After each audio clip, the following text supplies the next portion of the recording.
Hello everybody, what's up? My name is RapCat45 here, and today we're going to be doing the GameCube and Wii comparison. Also, you may have noticed my last video was about me saying, hey, we've almost hit 50 subscribers, and then I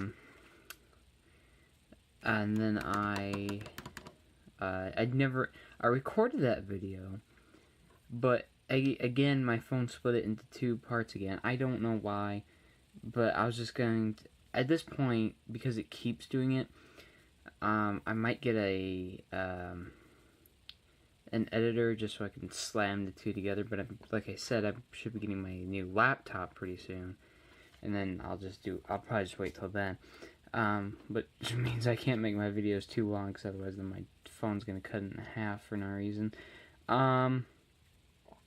Yeah, and so I do have to do that, and then, but, okay, sorry, I lost track, but okay, so I did get 2 questions on that video, and I answered them obviously in the video that I made that isn't going up, and so there's only 2, so, yeah, I didn't end up doing it.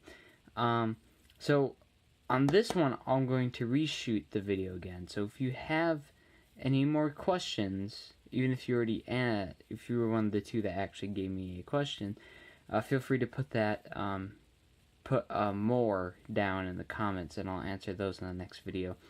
And if nobody puts any more, then I'll just do my just do the 2 again, but but a lot quicker. That way they don't disappear. But yes, I know I am at 50 subscribers, and yes, I know I need to make that video, which I technically did. It just, I wasn't going to give you another weird, like, cut in the middle of the video, because my phone feels like that's the funniest thing it can do. So, anyways, here we go. Here's the actual comparison now. So, right off the bat, you can tell these 2 things are completely different. We went from this, like, cube kind of design to this. And this is what I'd say, this is kind of, this to this was the leap into, like, the modern era. This was, like, getting prepared for it, and this just kind of straight up did it. Because everybody and their mom had a Wii. That's just the facts. And, oh yeah, sorry, somebody wrote in my hand, which I totally forgot, and that's going to be in the video the entire time. Yeah, you're welcome. But yeah, so this, as you can see, has player ports, because the controllers were still wired at that point. And now, on the Wii, there is no such ports. In fact, the only ports are two USBs in the back. Other than that, you're pretty much, you don't have any ports. And that's because we finally gotten wireless controllers on this. We technically did have the Wavebird on the GameCube, but that wasn't the standard controller. And on the Wii, the Wii, we finally had wireless controllers as the standard controller. So that's pretty cool right off the bat. And surprisingly enough, we still have this reset button, which is kind of odd. And I'll get into that in a bit, why that is odd, but it's odd.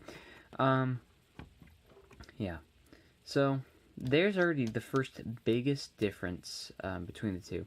Another thing is, while the GameCube was the first to move over 2 discs, it had those, like, little tiny ones, and this one finally uses full-size discs for the games. Let me slide this over a little bit.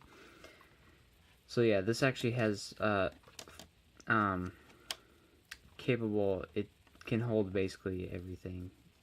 Or wait, what? Okay, I'm sorry, I don't even know what to say, but it's better. Yeah, okay, yeah, it had bigger discs, that's what I was on about. And the bigger discs basically made it so that it could hold a ton more storage, which is nice. And plus, then it wasn't like some really odd format. And so yeah, those are kind of really your upfront and most different things. Another thing about the Wii is that not only was the controller wireless, but it also had motion controls.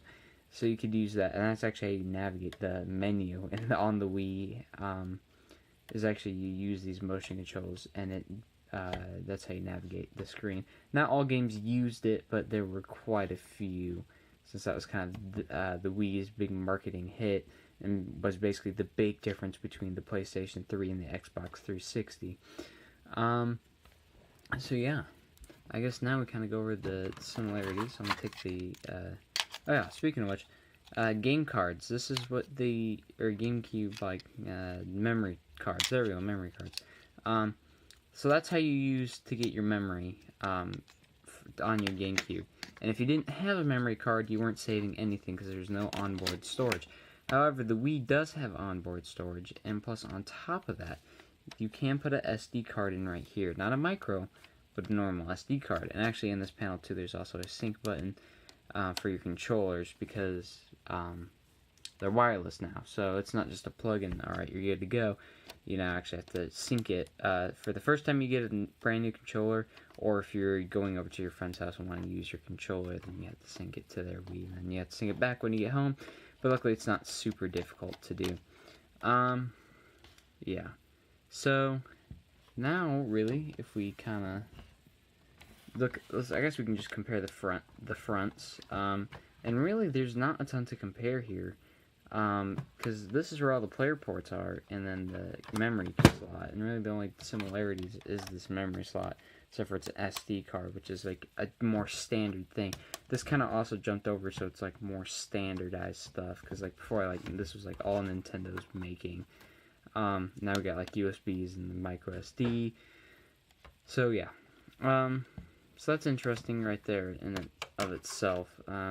So if we kind of go to the sides, we'll do the Wii first. The Wii has absolutely nothing on the sides, like literally nothing. Sorry, this Wii's a little bit dirty. Haven't cleaned it yet. But yeah, it's also got these little bumps because you can actually place it flat down like this if you want, but I'm not doing that. And then the sides on the GameCube is really just the fan, which is on the other side, and then this, which I'm assuming is what it takes in the air, yeah, something like that, and that's the fan. So those are the sides. If we go to the back, I guess, real quick. On the back here, we just have a simple spot to put, for charging. Not charging the thing, but that's where your power brick goes. And then also this is your AV out, so that way you can play on your TV. That's really it on the back of the GameCube. While on the back of the Wii, we get a little bit more complicated. Not a ton more complicated, but definitely complicated. Which actually, here, I'm going to move this. So here we go. So yeah, like I said, we got these two USB ports, which can be used for a variety of stuff. You can use it to charge, no, I guess the Wii didn't have Pro controllers, did it?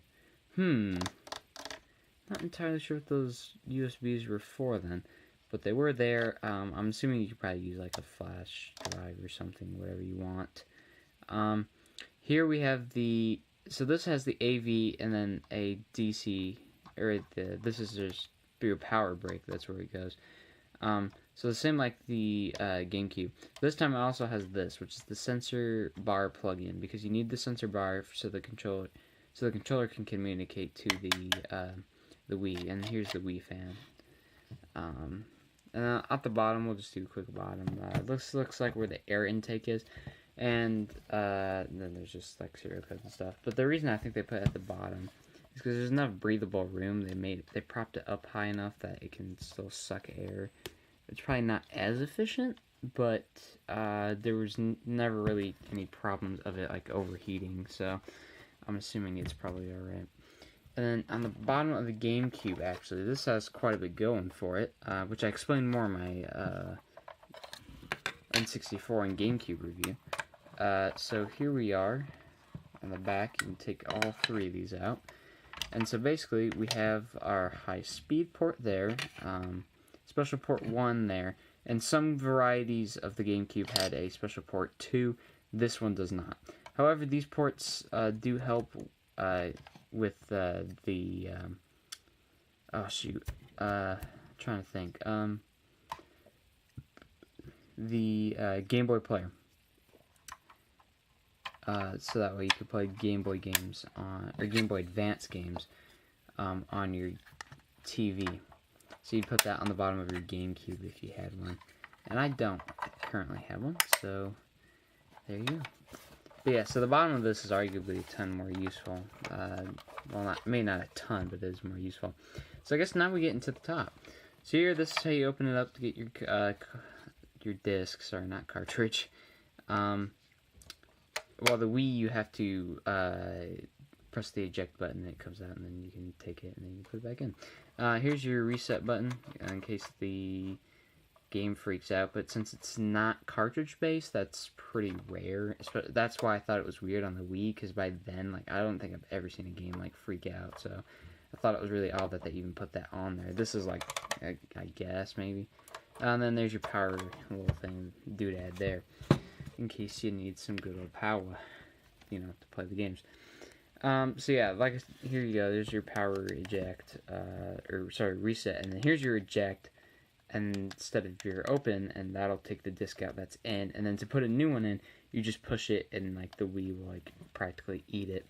Now what's interesting about the top of this Wii is you'll notice, wait, we do indeed have ports. Sorry, my dogs, they bark for no reason, and it's annoying. But yeah, you'll notice we do have ports. That's pretty odd. They look like GameCube ports. Oh, wait, that's because they are. Yes, that is right. And here is memory card slots. This thing has a GameCube built into it. You can literally play your Wii as if it was a GameCube. And so that means you can play, you know, all your good old games like Super Smash Bros. And even newer games you can use GameCube controllers on. So you're not just limited to the new controller, even though it's kind of better, but everybody loves the GameCube controller, so. But yeah, so like Super Smash Bros. On like the Wii U and the Nintendo Switch here pretty soon, you don't have to have a separate adapter in order to use both, or in order to use the two, or to use GameCube controllers. And the video's kind of getting long, so I'm going to go ahead and show you the controllers and then get done really quick. So, as you know what the GameCube controller looks like, I'll give you a quick rundown. So you got your A, B, X, Y, start, and then you got your analog stick, your C stick, and your D-pad, your L and R's, and then your Z, and it's wired, unless you have the wierd, but those are fairly, you know, most people get a wierd. And then here is the new controller. Well, not new, because, you know, Nintendo Switch is technically the new one, but this is the new as in the series. So yeah, we have a power button to turn it on, because obviously, you know, sometimes you're too lazy to get up and turn it on. Understandable. You have a D-pad here, you have an A button here, you got your plus minus, and your home. There's actually a home on this now. This technically did have a home, but it wasn't, you know, if you had a game in there, it didn't take you there anyways. This always starts on the home. You got a speaker here, which is not super great sounding, but it's there for, you know, when you're playing Mario and Toad makes a random noise for no reason. So that's cool. That's the Toad. It's the Toad maker. And then you got 1 and 2, which basically act as your A and, well, I guess they don't act as your A and B because there's an A and B. Yeah. So there's more buttons there, and then this tells you what player you are, because you obviously can't slam your controller into this unless you're using a GameCube controller. So we got 1, 2, 3, and 4, and which one lights up is which one you are. This one says it has Wii Motion Plus inside. Some games require that you have that, and basically it just makes the motion plus, or it makes the motion a ton better, like how it reads it. I guess how it reads it, I don't know. It's basically better at motion, if that makes any sense, than the ones that don't say that. So, and then on the back here you have your simple Z button, and it doesn't quite look like this. As you can see, this has got like a little rubber grip thingy that comes with it, and for some reason people didn't have it on. I don't know why. It makes the controller a ton better to grip, and plus then you're not beating the snot out of it when you're playing golf and accidentally throw it across the room. Which actually this is also helps, because that way if you do let go of the controller, it's not going to fly into your TV while you and your granddad are playing golf. So yeah, you can adjust that to get the perfect length for your wrist so it doesn't fly away. And now here's what's interesting. There's a port on the back of this. And that's a pretty interesting port, because that lets you do a ton of stuff. There's a ton of, I don't have them all, but there's tons of controllers that come with it, that you can, or not come with it, but that you can use with it. And here's one. So this basically will plug into the bottom of your Wii remote, and then now you have a analog stick and 2 extra buttons. You got C and Z, which are really odd names, so there you go. And also another cool thing is now this can be, if you're a left-handed player, you can now, it's like not requiring you to be one or the other. It's just like, oh, here, pick what you are, and you're good to go. Yeah. So, and then there's other ones. There's ones that look like GameCube controllers, but aren't, and they plug into the back of this, so they don't drain their own battery. It just drains off this, the good old mumbo jumbo. And then there's other controllers too that are like similar, but they act more like actual controllers than this, bar. So, yeah. Anyways, thank you guys so much for watching, and that's pretty much the Wii and GameCube comparison. I'll see you guys in the next video. Goodbye.